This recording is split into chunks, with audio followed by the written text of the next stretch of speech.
The night was cold, the city lights flickering against the glass walls of a towering skyscraper, where the CEO sat hidden behind her pride. She was known to the world as a woman of steel, ruthless in boardrooms, untouchable in her empire, and feared by many who worked under her. But when the doors of power closed, she was just a woman who carried the unbearable weight of loneliness. Her success had come at the cost of trust, love, and companionship. Tonight, as her world seemed to crumble silently, she whispered words she had never spoken before: "Please, don't leave me here alone."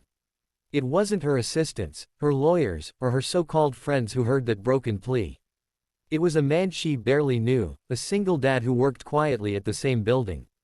He wasn't wealthy. He wasn't powerful. He had no title except father to his little girl.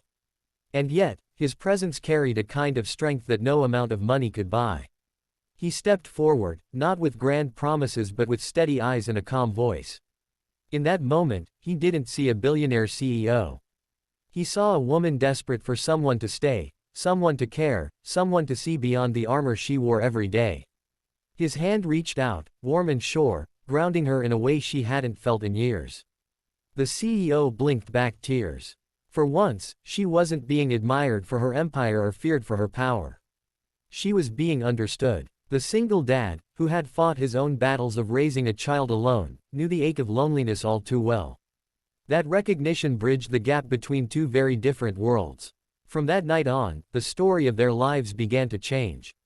She, who had once lived for board meetings and mergers, started to understand the beauty of small, ordinary moments, shared laughter over simple meals, bedtime stories told with love, the comfort of knowing someone would be there at the end of a long day. And he, who had only dreamed of giving his daughter stability, found that sometimes miracles come in the form of a heart that finally dares to love again. What began as a broken plea in the silence of an empty skyscraper turned into a bond stronger than wealth and status. Because in the end, love is not about power or success, it is about not being left alone when the world feels unbearably heavy. And sometimes, the person who steps forward is the one you least expect.